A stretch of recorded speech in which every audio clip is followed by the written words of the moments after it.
Welcome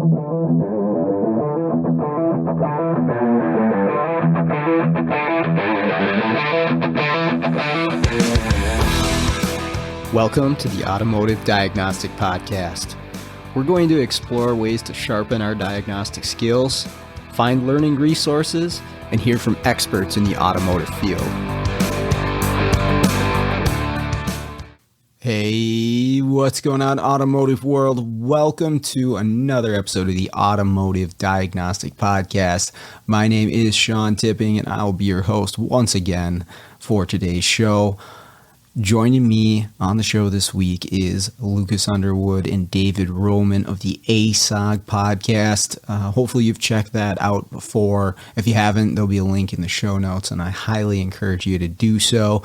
Great show, great guys, very entertaining, as you'll find out in today's episode. We're going to cover a number of things, but the main reason they're coming on the show this week is to talk about ASTE. This is a training event in North Carolina. You probably heard me talk about this last September. I was there, recorded, met a bunch of awesome people, recorded with some really cool people there, and I'm going to be doing so again this September, last weekend in September. And we're going to talk all about this training event, some of the instructors that will be teaching there, and all the different reasons why you should attend. So there'll be links in the show notes if you need any information on dates, locations, registration, but I would encourage you to do so sooner as opposed to later because it's going to fill up quickly. And if you have any questions, don't hesitate to shoot me an email or a message on Facebook, and I'll be glad to help you out. Other than that, let's jump into the episode. All right, so we killed a bunch of baby bunnies, and then... Yeah, exactly. David, continue the story. Yeah, the bunnies are done for. They're dead. And so the saga of the bunnies are over. But, yeah, so I get to the bank, and the bank had decided, you know what, we don't need, like, tellers at the bank for the drive-thru with the tube. You know what I'm talking about? You put the tube thing, the button, it goes up. That's gone. The vacuum. Yeah, it's gone. Now they have giant ATMs.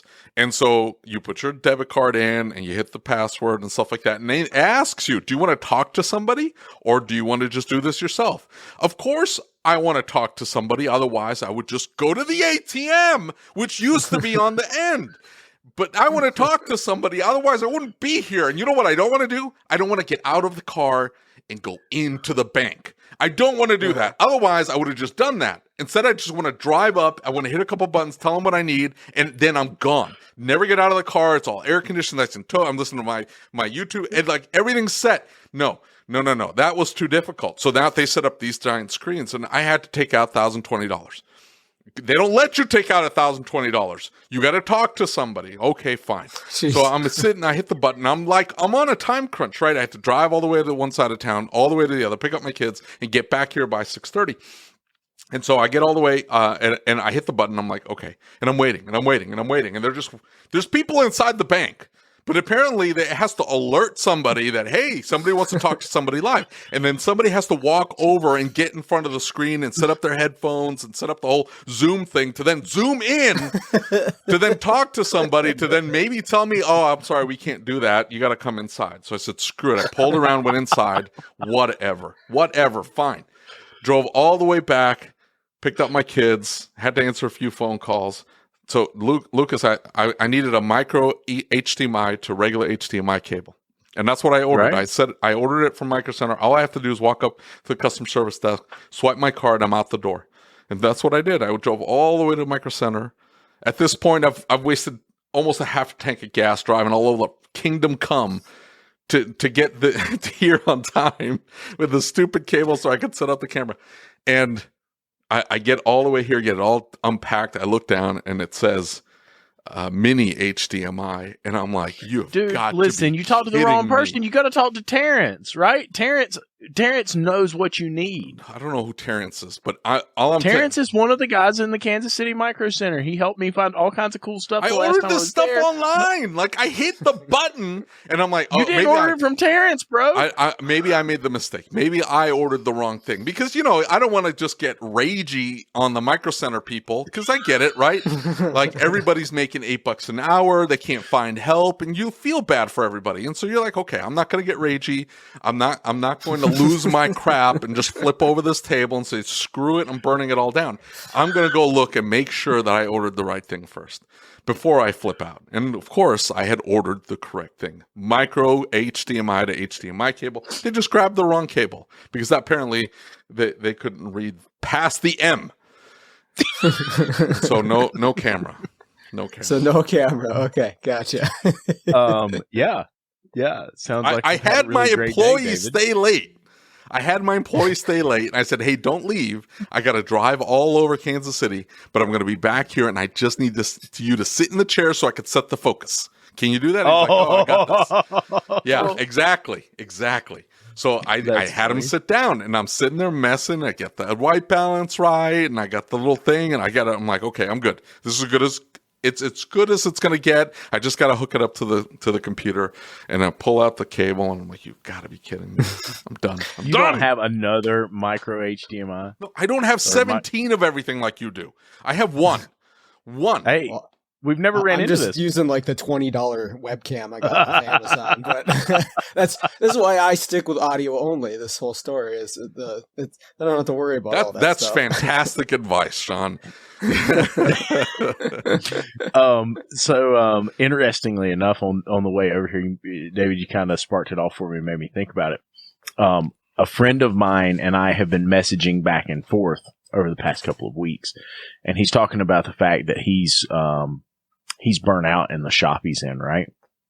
And so we're talking about it, and he's like, he said, I have given all I can give, and he said, I followed your advice. I went to talk to the owner, and he said, that I can't continue to do this anymore. I'm killing myself. And I said, okay, I need you to define what killing yourself is. And he said, I'm working 70 hours a week. He said, I'm billing 70 hours a week, but a lot of the work I do is not attributed to me. But he said, I'm working 70 hours a week. He said, I get up at 6 and I go to work, and I work till 7 or 8 o'clock every single night. And I was like, you're stupid. And so we've had this great conversation over the past couple of hours that, like, hey, you've got to set the expectation, right? As an employee, you can't let someone kill you. You can't let someone overwork you, because a business owner's job is to get as much through as they can. They'll take and take and take in some instances without realizing they're doing it. And now I sit down and find out David's making his poor people work till like 6:30. I'm over here like preaching at this guy like, dude, like, man, I yell at my people. 8 to 5, man, you take an hour lunch and you leave at 5. Okay, fine, 5:30. I don't care if you sit around and BS till 5:30. Dude, go home, right? Like, don't kill yourself over this place. And David's over here like, I'm going to need you to stay till 8. I'm going to need you to stay so I can set the focus on my camera. Are you getting paid? How many book hours does adjusting the focus on a camera take, David? That's what salary's for, dear. That's what salary's for. You just pay him salary. It's like, yeah, salary's the same. It's fine. You don't have to track hours or anything. You don't have to do any of that. Just keep giving them more, right? Keep giving them more. More work? Lazy bums, more money. They don't do anything.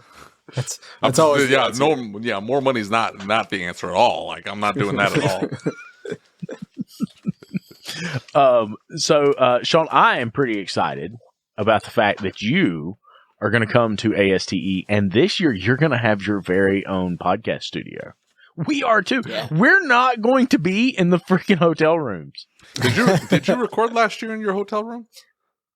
I did. And, you can talk to Brandon Dills. We couldn't get the mic stands to go on the table. The table was too thick. So we had a chair on the table with the mics clipped to the chair. It was ridiculous. Listen, but it worked.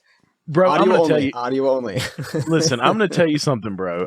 Me and you have been friends for a while now, right? Like, we've hung out, and we've gone to eat, and like, I consider us friends. I'm really starting to question you if you're going to say that you had Brandon Dills in your hotel room. I mean, that's about as bad as it was Brandon's hotel room, actually. Oh, that sucks, man. I'm sorry. No, he was my hype man that weekend. He was going around grabbing people, bringing them up there and stuff. I'm sure people were weirded out, like, what's this random dude bringing me up to a hotel room for? Right. And then Especially Dills. on a table. Mike's connected to it. What is this? Did you pay him? You want to be a star, don't you? Take it off. The only fan. The only fan. That's the only fan camera. Don't worry about it. We only have one fan. That's it. That's all you got, man. So, it's pretty cool this year because we saw so much hype over the last couple of years that some really cool people are coming. We've got you coming. You've got Paul Danner coming. That's a big deal. You got Brian. Yeah, you got Brian that writes classes for Paul. Brian's coming. One that I'm really super excited about. Nobody knows this yet, but Jeff Compton's coming. And Jeff's been the one who's always super vocal about what's wrong with our industry and willing to tell you whether you like it or not. I actually registered him because I registered him through the shop. I registered him as Jeff Jaded Compton. So it's going to show up on his name badge and everything. It's going to be great. It's going to be awesome. Nice. That's cool. Yeah. And so go ahead. Oh, I was just going to say last year was a blast. And I know I talked about it on here and had interviews from ASTE. The networking was fantastic. Yeah. I think a little bit of it was everybody's first real time back after a long stretch of COVID. But I mean, for the event, what an awesome thing to be that first, the thing that was back and got everybody back together. Because man, so many people were pumped after that. I know point. They were so excited, and there were so many new faces there, right? Mm-hmm. And so and it was cool because it was the first year we had branched out. Like every year we do the ASOG dinner and the scholarships for the techs and owners and all that good stuff. But we actually went out and we ran a go-kart track. Right. So it was so cool. Everybody got to go out and ride go-karts, and we did a lot of fun, extra stuff that we had not been doing before that. So that was a blast. And then this year, what's even cooler about that is that we started adding a lot of cool stuff. So ASTE's always been Friday and Saturday. Now we've added Thursday for some super intensive training that's off the charts, man. And a big focus right now has been on EV. But in Isaac's class, man, in a day and a half, Isaac's hands-on EV class filled up just like that. I mean, it didn't take but maybe a day or two. Carolyn Coquelette from Shopware, and I'm sure I just butchered that, she's teaching one for owners.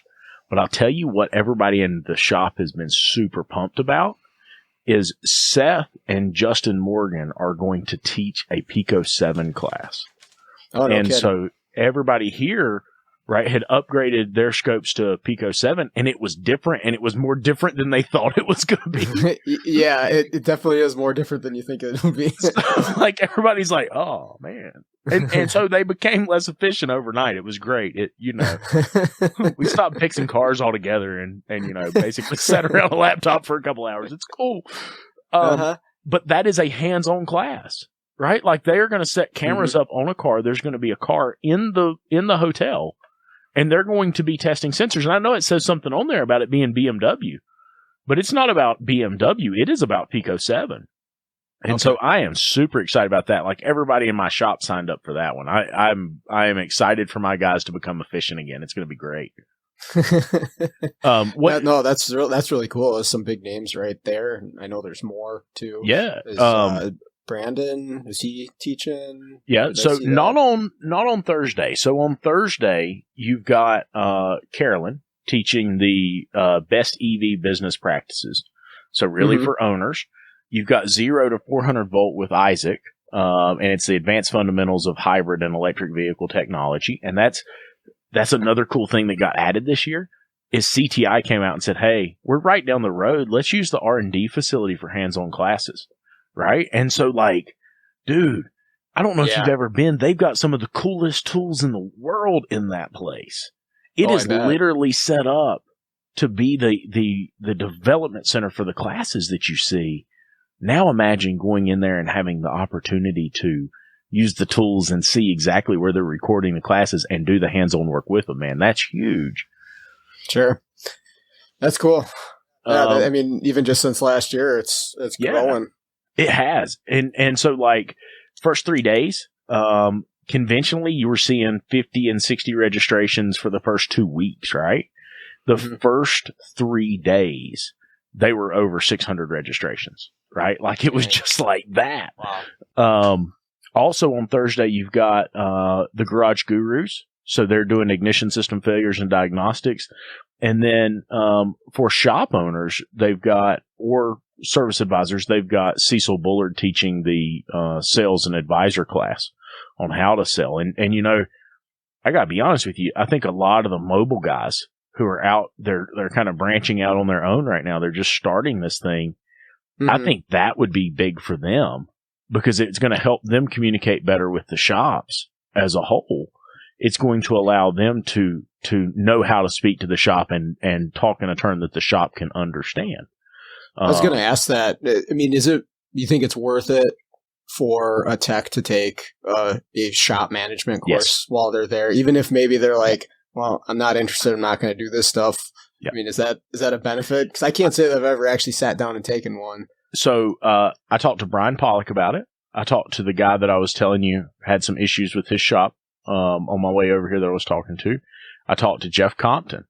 And some of the things we talked about are like, hey, if you've got problems with your shop leadership, then go and learn how it's supposed to be done. Understand their perspective. And the best way to do that is through a class if they're not going to allow you to get that in your shop. I personally think if you go to a class, you can kind of get some ideas. You take it back to the boss man. You want to talk about somebody who's going to, at first he may not be receptive, but somebody that's really going to appreciate that information and that knowledge. Hey, I went to this class. I saw this thing and I see how they're doing it. Man, we missed something. This is really easy. We could do this and it would make things a lot easier. Gosh, it makes it better in the shop for everybody. And it helps the tech understand why we do what we do. It's not just as abrupt as saying, hey, I'm the owner. I'm going to change something. We're going to start doing this like this now. It helps the tech see why we're changing it a little bit more effectively, if that makes sense.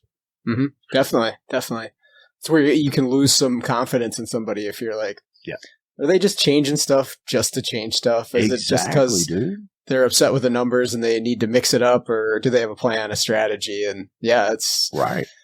And you know, something I've really picked up over the past couple of weeks, because I got into some really in-depth conversations with some fairly high-end technicians in our profession over the past couple of weeks. And something that I have picked up from them is they're not communicating with the owner that they're frustrated. They're not communicating with the owner that they're overworked and they're pressured. They're not communicating that they're not happy. And I see that as a failure on both parts, because the owner should be picking up on it. But in the same respect, that tech has a responsibility to communicate and say, hey, man, you're working me to death. I can't do this. This is not a reasonable expectation. Here's what I can do. You know, I made a reel the other day and I was talking about, and I'm sure you've seen it, the deal where Sully Sullenberger all those years ago landed the plane in the Hudson River. Remember that? And one of the things I pointed out to one of my friends and in this reel is what did he say before he went into the Hudson River? They were giving him options of places he could land the plane. And they were saying, you can go to this airport or that runway or that runway. And he just kept saying, unable. And later they pointed out that if he had tried to do that because the air traffic controller said it and because he really wanted to land at an airport, he would have killed thousands of people because he would have put a plane down in the middle of New York City. Right? And instead, what did he do? He was a professional and he realized what he could and could not do. So what did he say? I'm unable to do that. And so it stands out to me that techs have the same responsibility. I'm unable to do that. Sure. There's no reason to be mad about it. There's no reason to think dude's going to be upset. And in the case I was talking about earlier, what I've found is that this technician found himself in a situation where he was in the honeymoon phase, man. He's fired up. He's excited. He's going to go out here and get it. He's going to kill it for these people. And he kept doing that to the point that it became the expectation. They never expected it. He provided it. Now they're like, what do you mean you can't do it anymore? Right? Yeah. I mean, okay. So, and I agree with that is, you gotta voice your concerns when you have a problem with the person you're working for. It's an uncomfortable conversation but you have to have it, right? So that they know, okay, this is, this is how I'm feeling. This is what he's upset about, so on and so forth. But what is reasonable? What are you able to do? That's going to really change a lot depending on the person. And I worked with a lot of techs that said they were unable to do stuff that they should have really just because you don't want to do it, or is it because you're unable to do it? So that is a tricky area to navigate as a tech, as an owner too. Like, okay, can this guy really, can he make this happen? No, 70 hours every week. Yeah, that's kind of ridiculous for most people. Well, but I think everybody's at a different level. Everybody's at a different place, and there's a maximum output for, Joe is going to be way different than Steve. Like absolutely what they're able is going to be very different. So I think, and you tell me as an owner, that's got to be a skill in itself, is to try to recognize that. It is. And here's the thing is we've got to take into account what work they're doing, right? We have to know what work they're doing. If you're doing all diag every day, you're not going to turn 12 hours a day. If you're doing GS work, you might turn more hours, but your effective labor rate's going to be lower for those hours. And I think we've got into this thing and we've talked about arbitrary numbers before where people come in and say, hey, like, I really want to earn a lot of money. I think I'm worth $120,000 a year. And I've talked to a tech here locally a while back, and he's like, I won't get out of bed for less than $35 an hour. And I'm like, dude, like, you got to think about where you live. You got to think about all of these things that generate that revenue. Everybody wants to be the best tech in the world. But when you're put up against the best techs in the world, are you really the best tech in the world? Right? And I know it's hard to reflect on that and say, man, is this a capability problem? Is this a sandbagging problem? Or is this, I'm overworked? I personally believe that an A-Tech that's not doing strictly diag, right? If an A-Tech is working on cars, he should probably be somewhere 10 to 12 hours a day. If we consider somebody a B-Tech, I'm going to say 8 to 10. And I'm going to say C-Tech, 6 to 8 because they're learning, they're coming up. I'll be honest with you, GS, I think you're probably going to see 45, 50 hours a week out of them. But it's going to be less profitable work because your labor rate can't be as high for oil services as it is other things. And so, I think we've got to have a real conversation. We need B-Techs. We need C-Techs. We also need A-Techs. And there's probably not enough work for all the A-Techs in the world already. So we got to be reasonable about this. Actually, so last episode I had a couple mobile guys on, and we were just talking about entrepreneurship, going out on your own, right? And I was mentioning that I've been finding it interesting recently to see a lot of the top techs going out on their own. And I might be completely biased to it because that's the circle that I am in and the people I talk to, but I'm like, wow, there's so many of the top guys going to work for themselves. If one of you guys had a legitimate top guy, like let's say Keith Perkins, for instance, right? Go back 5 years ago, he was a tech in a shop, just like any other tech, right? And now he's just out there, just crushing it in every aspect. Do you think you guys would have been able to retain him as a tech in your shop, or are there some people that are just bound to venture out on their own? Here's the thing, and I think that it's something that's not talked about enough, right? As a matter of fact, there is a Meineke owner from your neck of the woods that his daughter's car is here right now. She's going to the local college. And we were talking about this exact thing just the other day, right? And it was a killer conversation. And he was saying that, hey, I've got 18 Meineke stores. And he said, my job is to work with each one of these guys. And if I can provide a better opportunity here than they can have on their own or going to work for somebody else, it's my responsibility to share that with them and make sure they know it. He said, likewise, if somebody else is providing a better opportunity, it's my job to tell them that's a better opportunity. Take it and run with it, right?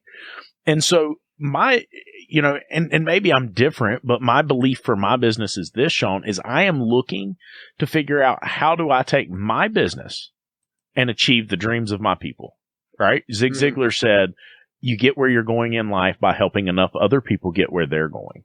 It's the only way you get there, in my opinion. And so my vision is if I've got a guy who wants to own a shop, my focus is not on saying, no, I don't want you to own a shop. I want to keep you here. If he's an entrepreneur and he wants to work for himself, let me teach you how to do it so you don't make the mistakes I made, so you can be profitable and you have a good life. And if you want to go mobile, man, I'll hire you. I'll start having you come in and do mobile work here. We'll spread. Can I invest in your business? Do you need me to help you get a truck? What can we do? Mm-hmm. Because I want this business to feed its people.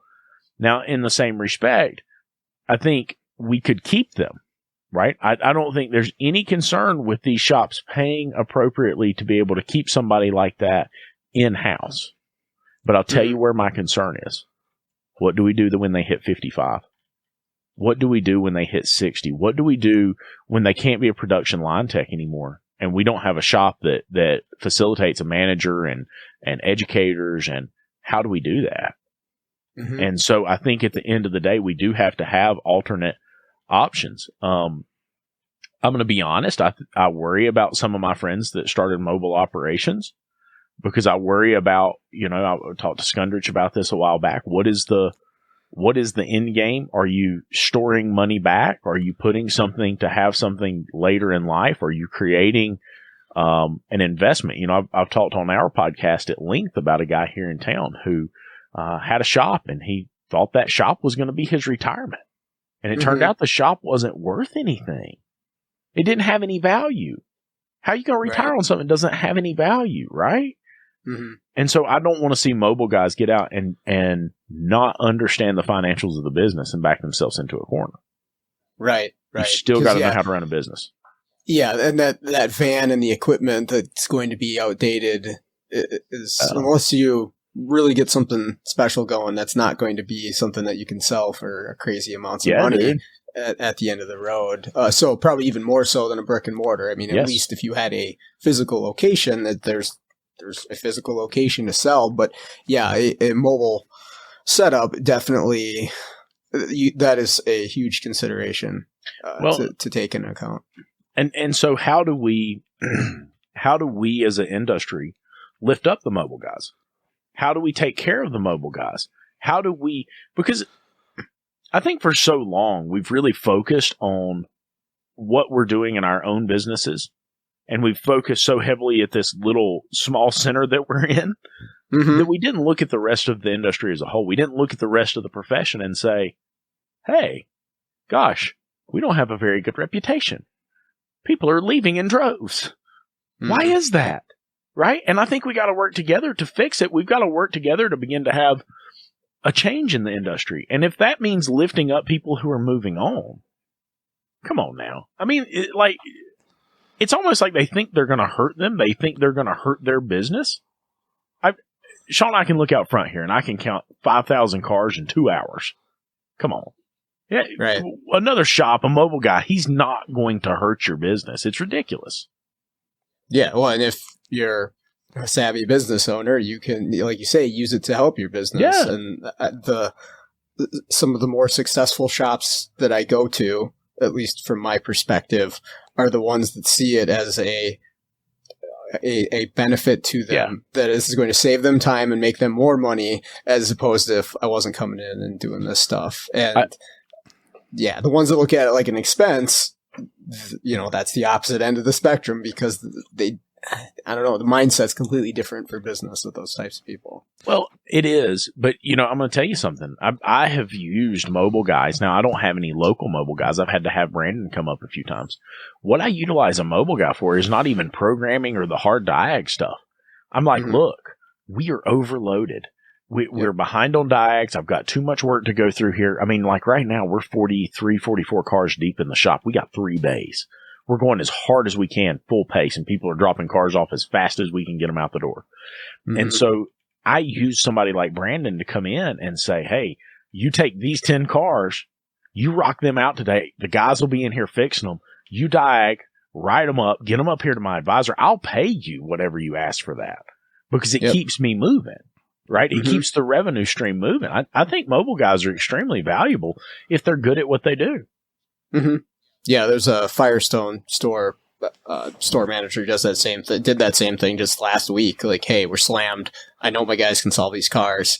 We're just going to pay you. I'm happy to pay you for the convenience, right? Exactly.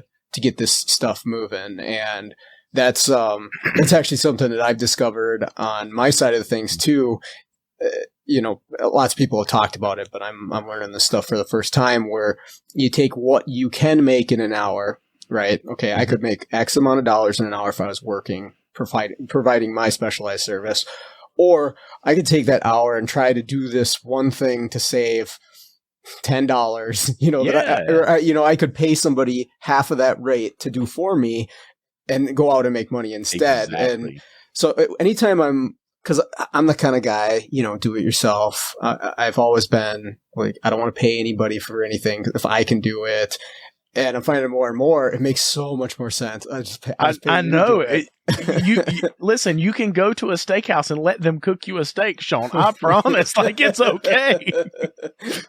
Yeah, it's very tasty too. So. It is. And look, so some of the things, like we were talking about ASTE on that Thursday, there is a business valuation panel. And they're going to sit down and they're going to talk about, like, how do you buy a business? How do you determine the value of a business? How do you invest in the business? Like, where does the money picture play out? Because I think, as a whole, we're really good with cars and really bad with money, right? Like, we are really bad with money. All these technicians, and I've got one myself, and we laugh about it, and he laughs about it. He comes in all the time, man, I really need more money. How much? Like, you just keep spending it. Well, yeah, I wanted all this cool stuff. There's a limit to this. Yeah, dude. It's crazy. It's crazy. It really is. And I still think that technical training is very important. And so, like, I think it's on, Friday. And I don't know how this played out, but you've got Brandon Steckler and Jim Morton both back to back. Like, their classes are at the same time, so you got to pick one. But the chance to hear Jim Morton speak, because he doesn't do the online training thing. He doesn't put that stuff out there.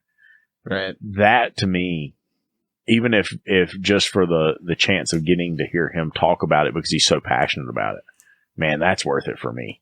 So I still think you got to do technical training, but I think it is key to have these guys in some business management or some service advisor training. They need to understand both sides of the business. They need to understand front of house and understand back of house, because we're all working together. I think there's a division right now, especially in techs and ownership and techs and service writers or service managers. They feel like they're against each other, and we've got to stop that, because that's not the case, right? It doesn't have to be stressful. It's really not that bad. Right. Yeah, I worked at a shop. One of my first shops that I worked at, they had us sell our own tickets and order our own parts, right? So you were kind of both tech and service writer, and your efficiency, drops off a cliff. But I will say this, when I went to a shop later in my career where I was just a tech, just fixing cars, I didn't even talk to customers, it did make it so much easier to interact with the service writers and the people who were up there, because I at least had an idea, okay, this is what they've got to, if I give them this ticket, now they have to do this to find the parts. They have to do this to sell the job. This is the reaction from the customer. Okay, so I can work with them, as opposed to never experiencing that. I'm like, okay, yeah, here, sell 4 calipers. Yeah, exactly. It's very different when you understand the other side of the table. Yeah. And how often is it missed, right? How often is it misunderstood? And I liken it to, like, the text message world that we live in today. I can send you a text message and mean one thing, and you can perceive something completely different from it.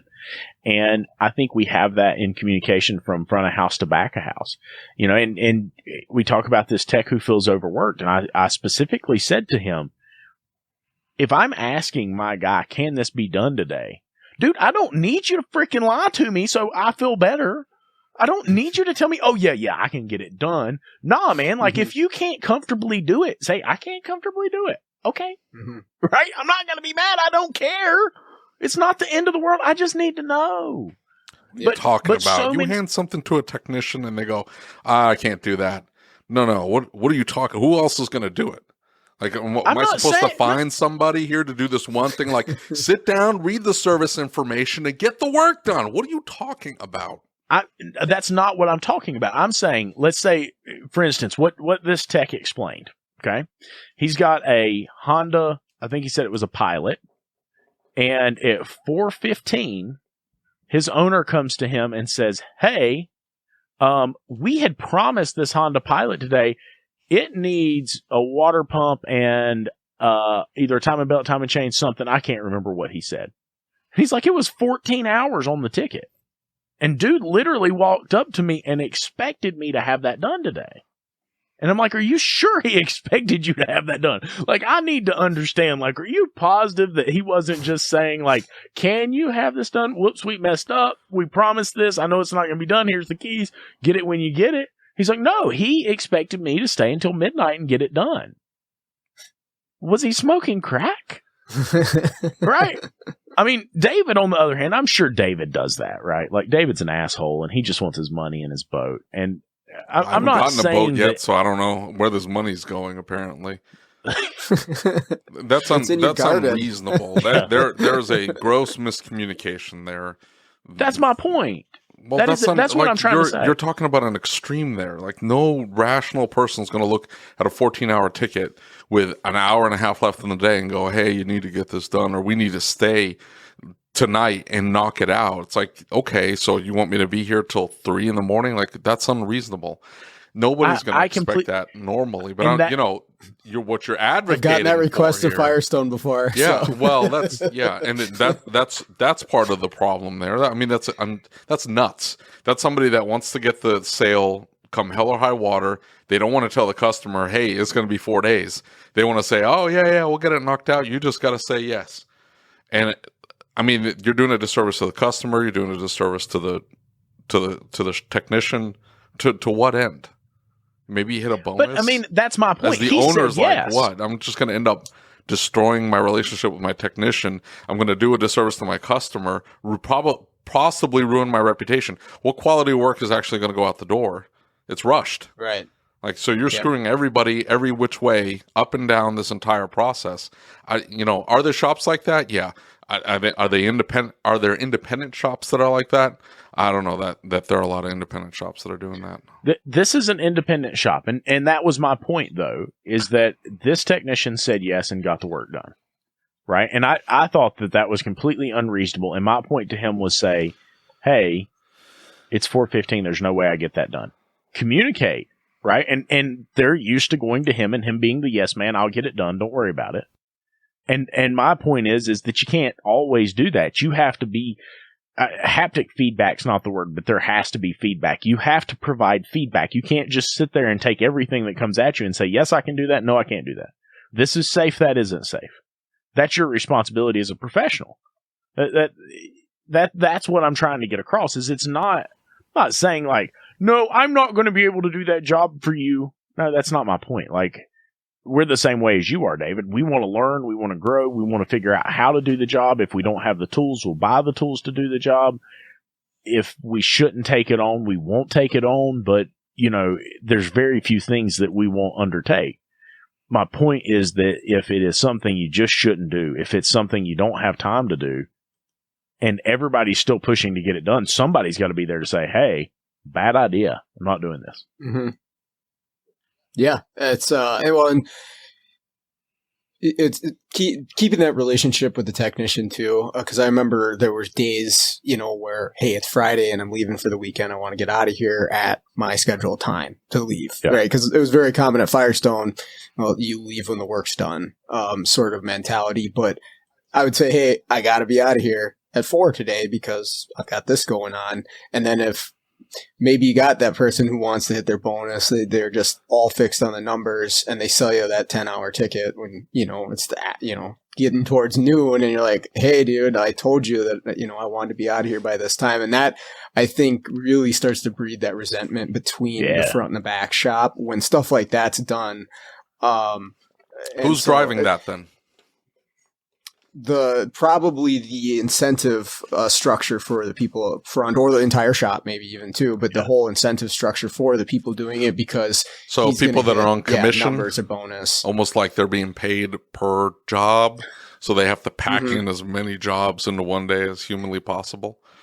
Yeah, exactly. The flat rate is that what it's called? Dig It's called at Mike flat rate? Allen? Who? That's the I don't one. know what you're talking about, Lucas. Well, I mean, look, and dude, I don't know. I mean, I personally really do believe that it doesn't matter how you're paid if the person paying you is intending to take advantage of you. They're going to take advantage of you no matter what, right? If the person really cares about you, I don't pay flat rate. We do a bonus structure that uses something like flat rate to calculate the bonus structure, but everybody's paid 40 hours a week, right? There's no, you're not going to eat this week if you don't turn hours. I just don't agree with that. I think it's wrong. Yeah, definitely. If you're physically somewhere for 40 hours, you should be getting, at least that amount of pay. Yeah, it's a tough one. I know you guys have talked about it quite a bit, and I have too, because it's very difficult to just take away, and the top performers are not going to jive with that. I wouldn't have as a tech. I'm like, no, like I like making 100 hours a week. This is awesome. Why would I change that? But as a whole, Well, hold on now. You're not doing 100 hours a week any longer. You got out of it. Right. Yes. 100%. Okay. So that's the conversation then. Hey, in like 5 years, you're going to be out of it. Yeah. You can't maintain that. There you go. It's a young man's game, and you got to be a hustler too. And that stuff, it doesn't last. Right. Or for very unique people, they can keep doing that for a long period of time, but everybody's going to slow down. Everybody's going to get burnt out. It's hard on your body, man. It's hard on your mind too. Yeah. I remember the days where I was physically there for 13, 14 hours. I was toast mentally by the end of the day. Like I go home, zombie on the couch. Like I had nothing else left. I wasn't going to go work out. I wasn't going to hang out with my friends. I'm done mentally, even if my body could do more at the end of that day. And that will eventually take a bigger toll on you if you keep doing it over and over and over again. And I am a hustler. Like I want to make as much money as possible. I'm doing it with the mobile thing, but I got to know, okay, this is when I need to stop working so that I got a little bit left in the tank for the other parts of my life, Why wouldn't somebody that's invested in flat rate and can do 100 hours, why wouldn't they just go beeline it to the dealership? Well, this is my perspective, but I think you can make more flat rate in the independent than at the dealership, mainly because of warranty time. Now, this is coming from somebody who's only worked at a dealership for like 6 months, so my perspective might be skewed, but from what I had seen out in the field, I could turn more hours at an independent than I could in a dealer, but you guys can tell me if you think I have no idea. I've never worked at a dealership, but I'm saying it seems as though a more sustainable path for a flat rate guy is to go, okay, I'm doing 100 hours at a Firestone, but I could do a consistent 60 at a dealership, replacing that one sensor underneath the intake manifold that pays 3.5 hours that I can do in 2. And I can do that all day long, over and over and over again for the next 20 years and be perfectly fine at it. It doesn't make you a better technician. It doesn't get you more efficient. You're not going to move up in the industry in any way, shape, or form. But if you're really married to, it's unbelievably boring and mind-numbing. It becomes factory work, right? But if you're married to that flat rate life and you don't care, you're just like, hey, I want to be there for 50 hours, but I want to get paid for 70, then it makes sense to just go to the dealership. So when you turn 40, 45, 50, and your body just cannot handle doing 100 hours at a Firestone any longer, you're saying everybody's going into the mobile world. Okay, why wouldn't that flat rate guy beeline it over to the dealership? I think mobile thing's going to become an issue. The mobile things, like, I think it's they see you do it, they see Keith do it, they see Tanner do it, and it's like, it's trendy. And so everybody's Sure. like running after this mobile thing without ever putting any thought into, do I really want to own my own business? Zach talked about it. Zach McClain, right? Yeah. He's like, I had no idea. Like, this isn't at all what I was expecting. This isn't what I signed up for. I thought I was going to go work for myself. Yeah, but I'm doing books at night, and I'm pulling up receipts, and then I got to go find a tax person. It turns into a mess. Yeah. And so, the mobile doesn't make any sense to me in any way, shape, or form. Like what you're doing, Sean, makes sense. Yeah, you're going to do the mobile thing, but you've got the podcast thing too. That can get leverage like this. And like you have Keith who's doing training. He's got this website. He's leveraging what he does in the mobile thing into other streams of income. That makes sense to me. But just straight mobile work, that doesn't make any sense to me. And in the back of my mind, I'm thinking those mobile guys in really underserved areas are propping up shops that shouldn't be in business any longer. Yeah, that is true. That is 100% true. Oh, yeah. Tommy has talked about that a lot, especially in his area. He believes the same thing, as there's shops that just shouldn't be functional, but people, specialty people, are keeping them in business. I think, personally, the standout people that we're seeing do that, like you talk about with Keith and Brandon. I mean, all the stuff that Brandon's got going on, right? He was at a dealership. Cody, Gaddy, trying to think of some of the other guys. I had Don and Kyle on last week, right? So I don't think those people, again, I've never worked at a dealership, but I don't think those people could go to a dealership because of what I mentioned, what you guys mentioned. You're doing the same thing over and over and over again, and it's unfulfilling, and it's boring, and it's monotonous. And there are some people who love that and want that as a job, right? They just want to go in, punch their clock, make their check, and then go do whatever else they want outside of work. And that's their fulfillment, is when they're away from work. But I think the people that are really, going for it right now, owning a business, doing the mobile thing, they want something more challenging, more fulfilling, that's going to be, they don't know. I don't know what's coming to me the next day, right? I don't know what kind of problems I'm going to deal with. I'm going to be, I'm going to get my butt kicked by something, but that makes it exciting to get up and go to work in the morning. If I've got to do another sensor on an intake, okay, all right, right. I guess, and here's the thing: the dealership's got politics, right? They've got a ton of politics. Who's getting what job? How it's going? That's one of the big things that we've heard around here. Is that, look, I'm tired of the bureaucracy and politics in the dealership. It sucks. And that doesn't come from all of them. Some are better than others. Some have great culture. And here's what I see though, right? In ASOG, in the groups, in talking to owners, and look, I was in a shop a couple weeks ago that it would make you sick. I mean, the techs are making $7.25 an hour. They're not really techs. Nobody there knows what they're doing, but they're still working on cars, and they're still getting paid, and they're still, right? I mean, it was unbelievable. I've never seen anything like it. And the sad thing is that you're right. Mobile guys are propping that up, but to what end? Because here's the thing. If you're propping that up, that has to mean that you're going in there, you're charging a subpar rate to diag the car. You're not charging enough hours or enough time for diagging the car. Just like we've seen in the groups, they start a shop and they don't know how to charge appropriately, so they don't charge enough. They get themselves undervalued. They get the wrong clients. The clients are really tough to deal with. They don't appreciate what they're doing. It's the same thing in the mobile world. And so I think you still got to do some business training. If you're going to start a mobile business, for God's sakes, please understand a P&L. Right? If nothing else, understand how to do your books and understand your P&L, so you know, like, hey, I'm making money or I'm not. Because if you don't know if you're making money, man, like, oh, my bank account's growing, dude, that can fool you quick. Like, it can grow, but it can also mean you're not making money and you're accepting tons of tax liability. And so you've got to be really careful with this. And we talk about them propping up shops. I think if you're propping up a shop, if the shop you're going into has no clue and you go in there and you charge them 70, 80, 90, 100, $200, and you're only there for an hour, that's one thing. If you're there for 4 hours and you charge them $100, hold up. You work for less than you'd be working for in a shop. Right. And Who's you don't doing have that? benefits, you don't have protections, you don't have... Yeah, what are you talking about? Who does that? Who shows up for 4 hours for $100? I've seen it. I've seen it, man. I don't know, man.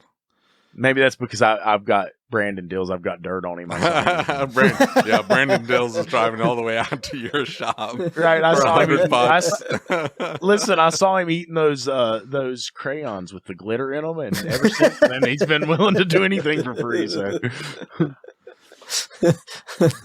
yeah, I don't know that anybody's actually doing that. I'm just saying, like they're going out and they're telling these shops, and I don't think they're dirt floor shops. These are well managed production shops that are pumping out water pumps and suspension work. Yeah.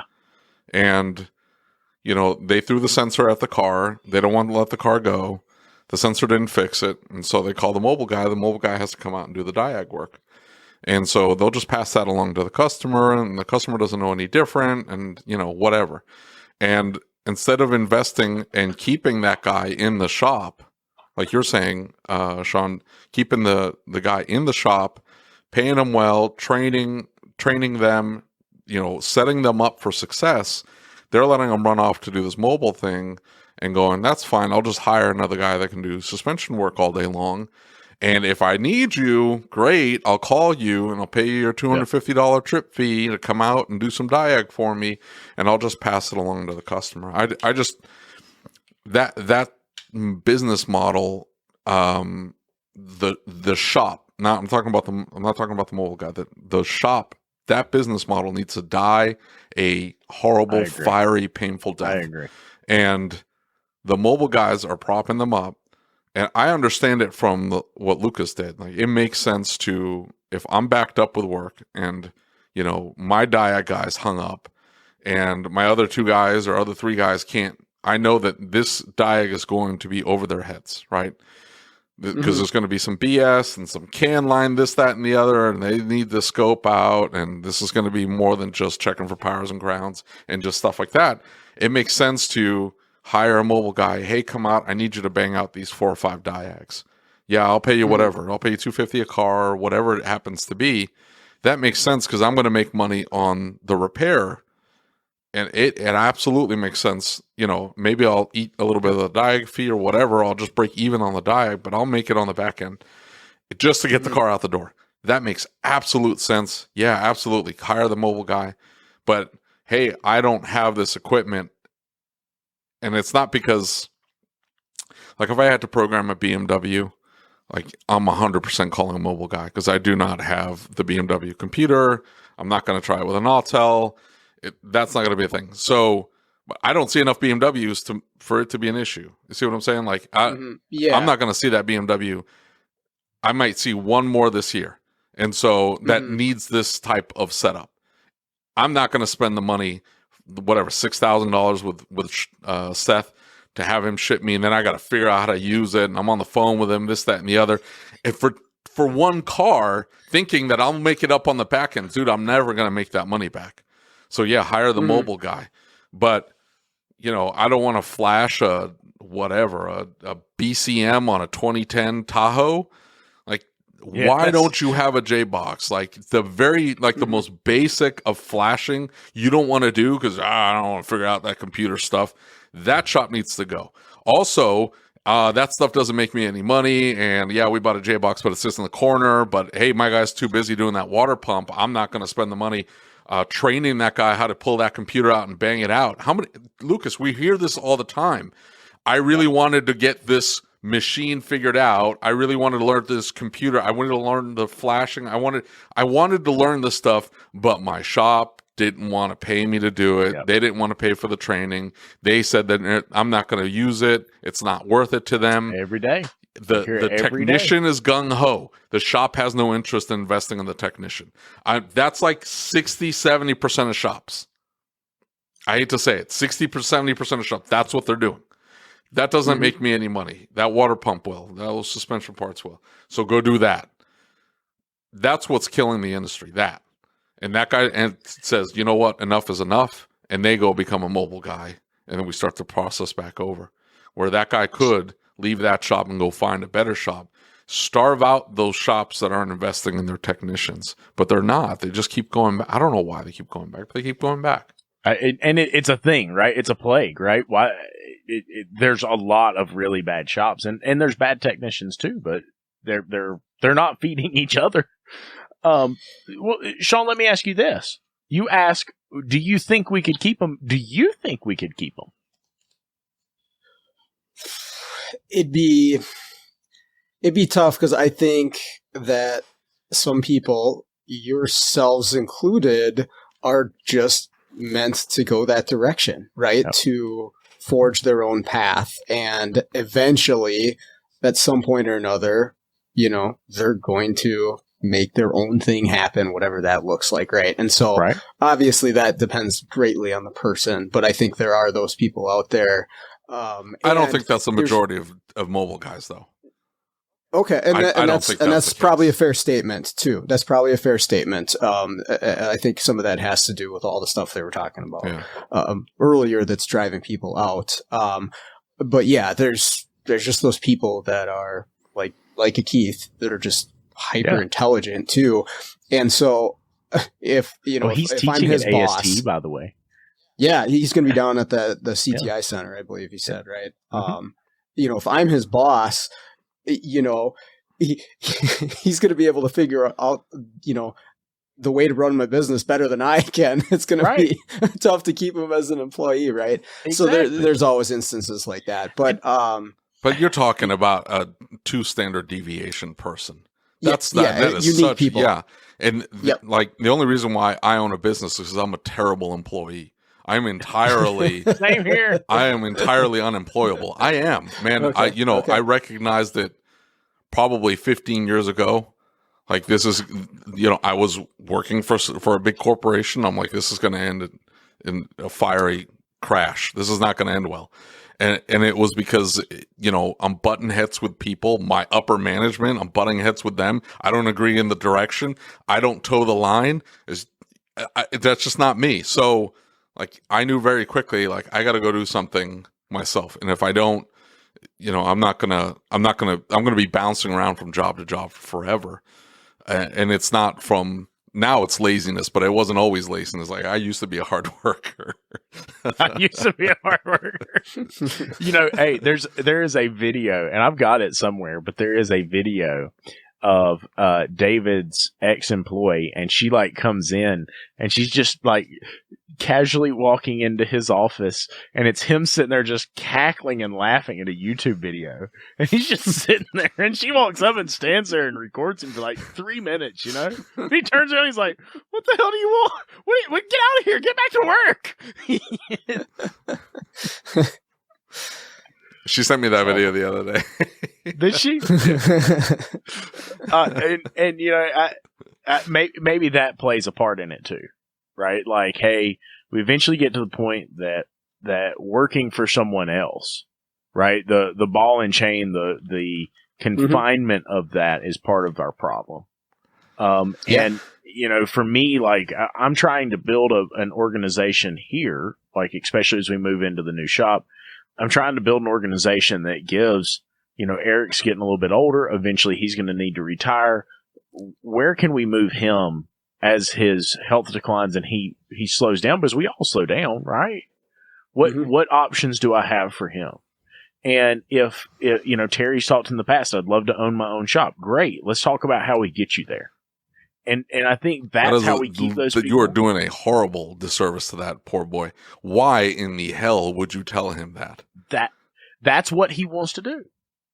That's what he wants to do. It has nothing to do with me or what I want to tell him. I had no wrinkles. I had a chest full of manly black chest hair and a ripped 6-pack. You are a liar, dude. You can lie to everybody else, but me and Sean ain't buying it. And butt cheeks for days. And now it's all white hair. I don't have any hair on my head. I'm 70, 80 pounds overweight. You still have the chest hair. It's white. It's white, yeah. Okay. now everybody keeps telling me I don't have pecs anymore. They're boobs. Whatever that is. By the way, that awful. video I was watching Skinbone 100 Miles. Have you ever seen that video? Making my way through the hood, sipping this yak. Oh man. Hey, Sean lives pretty close to the hood there. I'm up in the sticks. I'm a half hour north. Yeah, the past couple of nights, that's probably a good thing. Where we met for dinner when you were in town. Yes, that was the hood for sure. I don't know if you know this or not, but I think it was the next night, Sunil Patel has an event on this rooftop bar. Lots of us sit around, talk, and we're all having drinks. And all of a sudden, everybody looked up and they said, "Hey, the buses aren't running anymore. All the buses are gone." Like, oh, yikes. Okay. So everybody else is like, "I'm getting an Uber." And I'm like, dude, the hotel is half a mile that way. I'm walking. So I get back to the hotel and I'm like walking through these crowds of people in the street. You can tell he lives on top of a mountain. Right. I'm like, "Hey, how y'all doing? Y'all doing good?" And they're like, "Yeah, we're doing good. How are you?" I'm like, "Man, I'm fantastic. Y'all have a good night." And I'm just like traipsing on through. And I get back and the lady at the hotel's like, "You walked?" I was like, "Yeah." She's like, "You are brave." And I'm like, maybe I'm missing something here. He watches a YouTube channel called Active Self-Protection. I'm hooked on it, by the way. Dude, like it's watching awesome. the video. Have you seen it, Sean? Active Self-Protection. Oh, it's dude, so you got to go look it up. So Is that one of the cheesy ones where they disarm? No. Man. So they watch these videos that get sent in of people getting attacked. Firearm situations where somebody's like, pulls Police a gun officers on where you. they have to take deadly force Yeah, or something like police that. officers where they have to shoot somebody. That just situations like that. They break down the video and they talk about, hey, you got to keep your head on a swivel. You got to make sure you understand where you're at. You got to see who's around you. Hey, the one I was watching today, they were trying to serve a warrant, trying to pick the guy up, and the little lady comes out and her son's in the back and they're like, "Hey, come on out. We can handle this. You just got to take care of this business." And the guy, I don't know if he had a bump stock or whatever, but it was just pop, pop, pop, pop, pop, pop, pop. And he ended up killing an officer and shooting several more because they had taken this like very nonchalant approach. While the lady had come out, they asked, "Hey, are there weapons in the house?" And she said, "Yeah, there's guns in the house." And they were doing the breakdown, and they said as soon as they heard that, they should have said, taking a step back, let's figure this out. Let's get SWAT in here. Let's clear out the neighbors. But instead they ended up in this like gunfight that they shouldn't have put themselves in. And so that's the videos. And he watches these videos. What's the tagline? Safe, prudent. What is it? Sane, moral, prudent. I can't remember 5. part. I can't remember all. And what's so cool is like he points out that the eyes may be the window to the heart, but the hands are the window to intent. Right, like where your hands are going is where you're going. Right, like, and if you're reaching in your waistband. My point is, he's watched these videos. He had no business walking through that neighborhood when he did. What was this, 2021 or was it 2020? Yeah, it was 2021. Yeah. I mean, it was like there's stuff going down in the city, and he's walking through autonomous zones in the middle of the night. There's no cop coming to save you, bro. I don't know what you're doing walking through there. They defunded them. They're not coming to help you. And it's kind of interesting. We've talked about this, but Mike Williver, they do a podcast, and Mike Williver hosts their podcast. And so Mike is coming back on. We've got a shop owner in ASOG who lost an employee, and he had to defend. I don't know. We don't know the story yet, right? He's going to get on and tell his story on our podcast in a couple weeks. But long story short, he lost an employee and ended up having to shoot someone in that instance to defend himself against the same person that shot and killed his employee. And so, I mean, it's crazy to think about that. Man, people are crazy anymore. You got to be so careful. Yeah, definitely. But you injected yourself into that situation because you're like, it's only half a mile. It'll be smile fine. and wave, boys and girls. Smile and wave. Somebody will take that the wrong way one day. Yeah, it's Maybe so. It unfortunately happened. He relied on the fact that he's a big boy. That's what happened. He's like, I'm just gonna smile and then nobody gonna mess with me. I have a presence. Yeah, you got a presence till you get shot or shanked from the back. And they take your wallet and you bleed out in the streets of Minneapolis. Were you wearing a suit? Because you're usually wearing a suit. I was wearing a jacket. It was like he had a big old target on his back. Come rob me. I dare you. The only thing that happened that was weird is as I got close to the hotel, this vagrant lady runs up. And she runs up to the left side of me. I've got a phone to my right ear. She runs up and she licks me. Like sticks her tongue right up the side of my cheek, and that's how Lucas caught COVID. Yeah, that right, man, it's great. Shoot, I better go wash that off. That stinks. You know that, Sean, you missed it. Did you smell it? Did you watch? Yeah, dude. Like, hold on. Oh, is that rotten cheese? Rotten cheese. Welcome to Minneapolis. I know, right? Yeah, they had a furry conference at that same event. You missed it. You should have come back to the hotel, man. They had furries. It was great. It was really impressive. Everybody's got to be into something, I guess. That's it. Now, hey, here's the deal: is if we're on the podcast, you can't edit it. You just have to drop it just like it is. So I'm sorry in advance. I apologize. Oh no, this is good. Hey, there's been no F-bombs yet. So I know yet. Yeah. Well, don't worry. The person I'm getting ready to mention will have plenty of F-bombs for you at ASTE. Matthew Skundrich is teaching at ASTE. Did you see that? Oh, no, I did not. What's he teaching? He's teaching a key class. Yeah. Oh, nice. It's the same class he did in Vision, didn't it? I think it's something like it, yeah. He did teach key class at Vision. Yeah. Oh, that's awesome. And I got rave reviews from my techs. And Keith is doing his key and immobilizer class, too. Oh, we have dueling key classes. Dang. Let's see. That key stuff is. I've been doing more of that lately. It's fun, but it's definitely profitable too. Hey, talking about techs who want to learn a little bit more about the management side. Mm-hmm. One of the cool things that Jeff Compton and I have been talking about is Jeff. For those of you who don't know Jeff, and you're listening to this, the reason I said Jeff Jaded Compton is because Jeff is really well known for speaking his mind.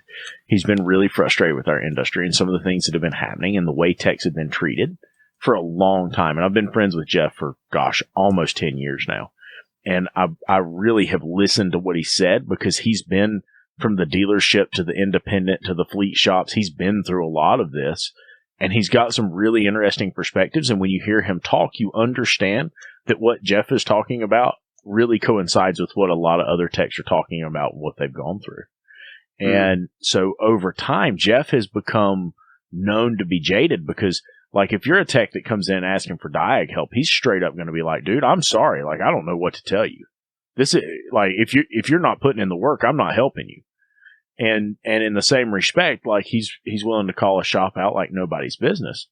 And so there's been a transformation with Jeff where we've talked about the fact that, hey, we really want to see growth in our shop. I want to see things improve for my employer. I don't want to just be jaded. I want to help people. And so they brought this apprentice into the shop, and Jeff's like, I've always just been like, no, I'm not teaching you to do this because you should learn on your own. And he said, I took a different approach and I'm trying to help this apprentice learn. And all of a sudden I'm realizing it's really exciting for me. And so he said, what classes should I take at AST? What would be a good fit for this? There's a really cool class that Ross Colquette and Jim Kokonis are going to put on. And it's called Learning to Lead.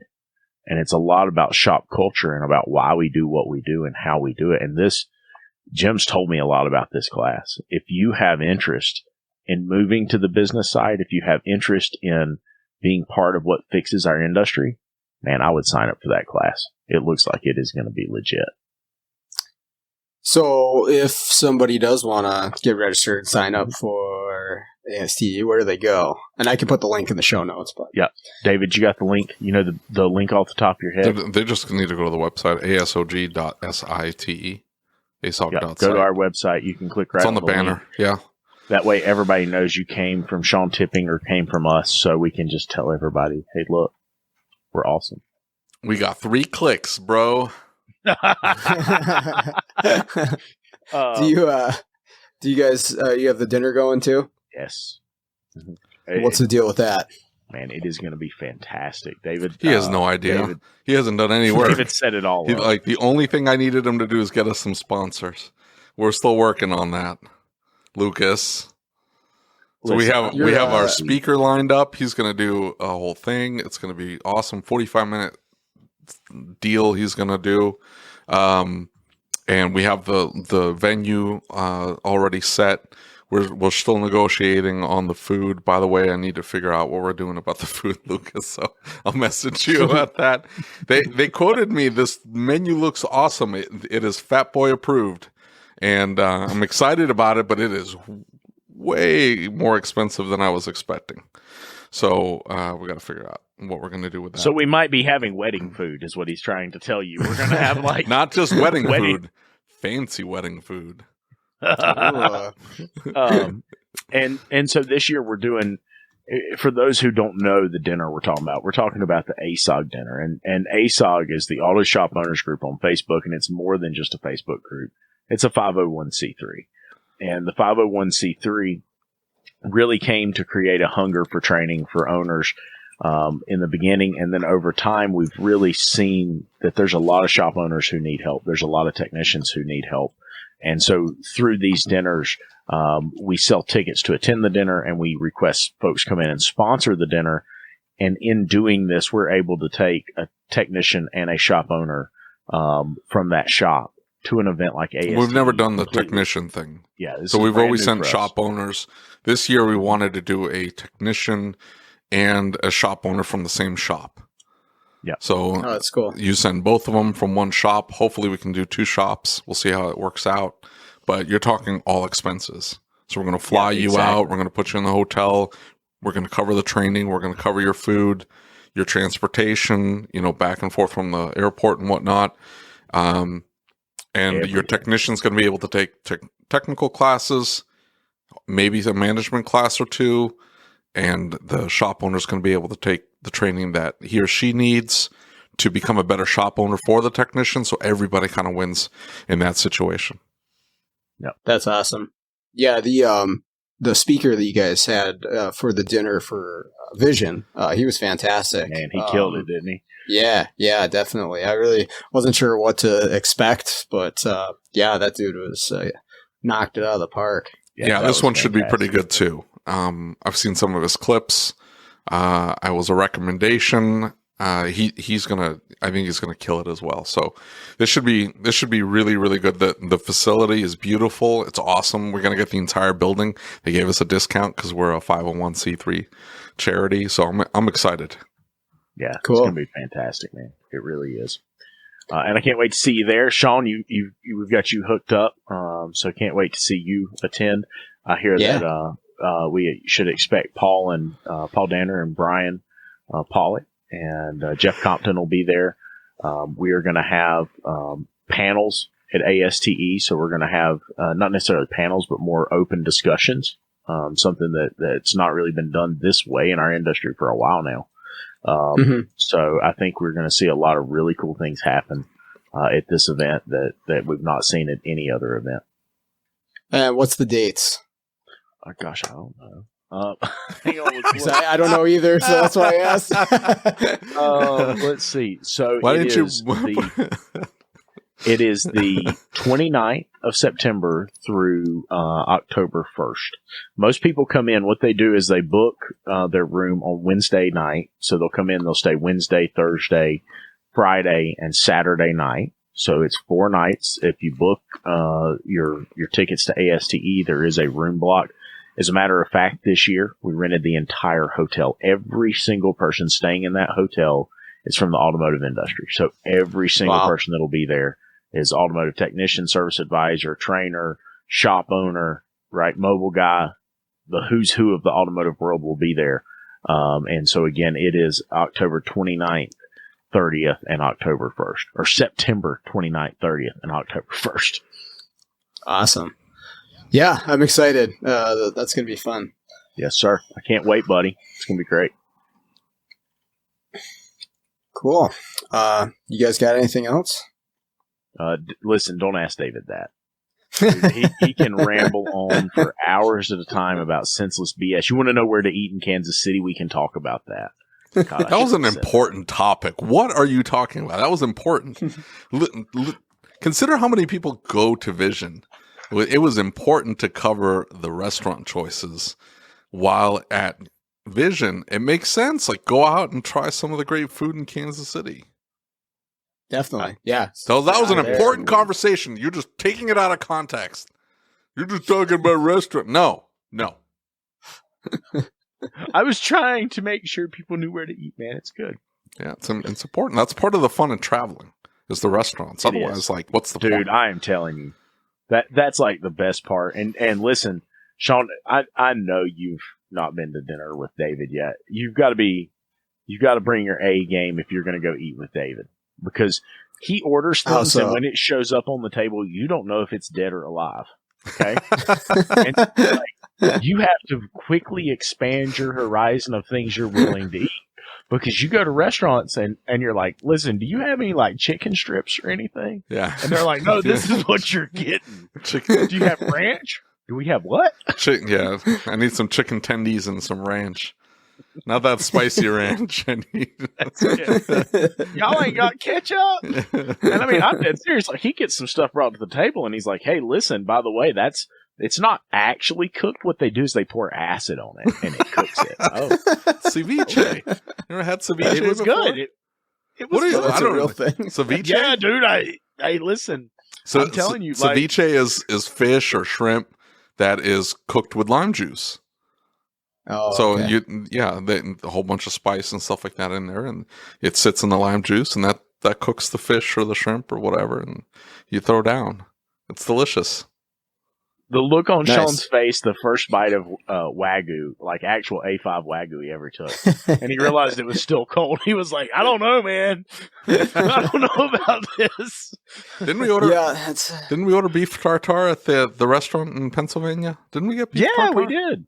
We had beef tartare. And the egg yolk, they just slap an egg yolk, and I mean, I think it's cooked or like it's close to cooked. They just slightly warm it up. It's warm. And you break the egg yolk over the top of the beef tartare, and then you chow down. Well, I've got lots of things to experience then. Man, I'm telling you, like I will be completely honest. I will give David props. I have not been to eat anywhere with David Roman, and the food that he ordered was not amazing. And it has expanded my horizon, right? There were things I would have never thought about eating. Like but what? Give me an example. I don't push anything weird on you. Listen, I just eat whatever you have put it on the table, man. We just go for it. So I don't know. I mean, Yeah, we do just go for it. I mean, I might have You're not a big sushi guy. Know. You just that was one thing I kept sushi's pushing. Yeah, like he's like, I don't want to do sushi. I kept pushing sushi. I'm like, we need to go try some sushi. He's like, nah, man, I don't know. Yeah, That's definitely not for. There's certain things like sushi that's not for everybody, but yeah, I love food. I just I don't go for the the oddball or the fancy stuff very often. So it's fun when I do. Like, that's an excuse to do it. Go out of town and try something different that you wouldn't normally go for. you just hang out with us for a couple weeks, and you'll figure out why both of us are extremely broke. Okay? I thought you were gonna say fat. Dude, that helps. Listen, man, if Sean plumps up like we do, man, he's in bad shape. He's only like 3 foot tall. No, what are you talking about? He's average height. Look, everybody's 3 feet tall to you. Everybody. I hate tall people are the worst. The worst. I don't know if you know this, but like, for instance, when we were at Apex, man, David finally got to the point that he was not following me around anymore.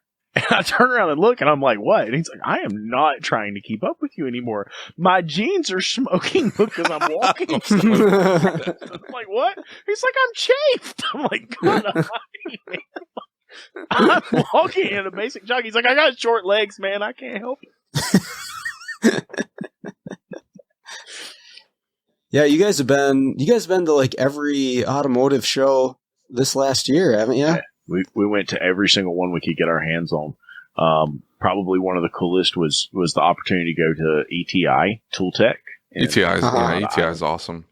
That you get some cool insider information, like behind the scenes stuff that you don't, like dealings that you don't normally hear because it's not released in a press release. It's not in an article. Like nobody's talking about it, but it's, backroom handshake deals that are going down. I was like, hey, did you know what's going on with this company? Is dealing with this company about this one thing. You're like, this could have massive repercussions across the industry, but you never hear about it. And so we've been able to go and then we talk about it on the podcast. So, and here's the thing is they just opened a form of registration for shop owners or industry members who want to be involved and help shape the direction this is going, right? Because they, when I first started going, I had my first opportunity when they had Tool Tech in Charlotte. And I'll never forget, they had a Top Fuel dragster out in front of the hotel, right? And they were running it in the hotel parking lot. And so it was neat to get to be there and see that initially. And then you go in and you hear the things they're talking about and you see the people that are there and you think, wow. And then they come up and they start talking to you and you realize these big corporations, they're not against you. They're working with you. They're trying to work for you. They want to know what you need. And I think sometimes, especially in our world, you pick up that scan tool and it doesn't work like you think it's supposed to work. And they don't give you the support you need. And you just automatically say, man, this thing sucks. This company, they're just focused on selling me this dang tool and they just want the money. You go to Tool Tech and all of a sudden you come back and you're like, holy cow. Now I see why that's like that. And, the big conversation as of late that I thought was really interesting was talking about the value of some of the tools and the fact that there are tools on the market right now that are super cheap. In some cases, they're giving away tools. And other tool companies are saying, look, we've spent millions developing this. But because of where your tool's made, it's not illegal to hack and collect data through less than ethical Right. And so all of a sudden it's okay for you to sell a tool for a quarter of what we have in our tool. Right. And so that was really neat to get to hear that and a different perspective on the market as a whole. So it's really interesting. If you ever get a chance, you should definitely check it out. Yeah, that's cool.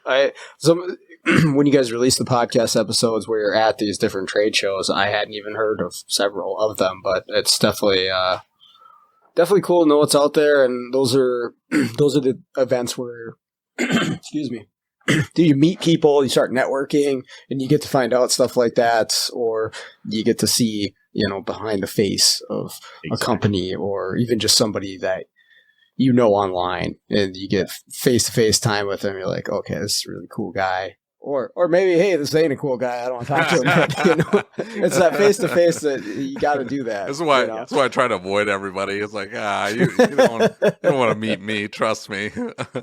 You'll either think way less of me or just slightly less of me. Like, this is as good as it's going to get, whatever you think of me at this point. So, I mean, it's funny because everywhere we go, they're like, they look at me and then they look at David and they look him up and down and they say, I thought you'd be taller. I mean, never fails. It always happens. I give off tall vibes, apparently. I just don't match it when they see me in person. It's the deep booming voice. Is that what it is? I think so, yeah. That's also from shop ownership as well. So if you want to deepen your voice because you're screaming so much, either at employees, at customers, or into a bag. So if you scream so much, you actually turn hoarse. So that's what Terry has to look forward to. Why would you tell him, oh, yeah, I'm going to make this a reality for you? You're setting them up for failure. That's what you're doing. That's exactly what you're like. Hey, this looks great, doesn't it? Yeah, that looks great. Yeah, I'm making a ton of money. You should buy this from me. And then you send them off to get a loan from the SBA. You get paid $2.5 million. You walk away. You're like, I made a chunk of money. And then that guy crashes and burns in a couple of years. That place is gone. What do you care? David, are you happy being a shop owner? Anybody can buy my shop anytime they want to. What will you take for it today? I'm serious. Put a dollar figure on it. The number is surprisingly low. If you'll put a dollar figure on it, I'll write you a check and you can come work for me. I've told you I'm a terrible employee. It wouldn't work. That's okay. You would fire me within a need it for the month. amusement. I think there'd be like a 3-week honeymoon, and where I would need try your to not more be. Than I need you. Listen, you're completely worthless to me. I'm sorry, but I mean, you have no value. You guys could just do a live series of you guys working together, and that could go up on YouTube. We do that. It's the podcast. It's usually us yelling at each other. So I don't know. Maybe I've shared this, maybe I haven't. As soon as the certificate of occupancy is completed, Sean, I'm going to need you to wait to release this episode until then. I am going to build an actual studio in the shop. So I'm going to have a studio. He's not going to build anything. He's going to outfit an existing space and structure. Yes. By putting some equipment inside of that space. He's not building anything. Exactly. So like when we do the grand opening and stuff, I'll have you come down and we will have a big open space that we can all sit down and record and have some cool episodes, the whole 9 yards. That's awesome. So, all right. Awesome, guys. Well, thanks for joining me. I appreciate it. Yes, sir. Always good to talk to you. Yes, sir. We had a blast. It's always a blast with you. All right, that's going to do it for this week's episode. Another big thank you to Lucas and David for spending some time with me this evening. I really enjoyed it. They're a fun couple of guys. Once again, encourage you to check out the ASTE show this fall in North Carolina.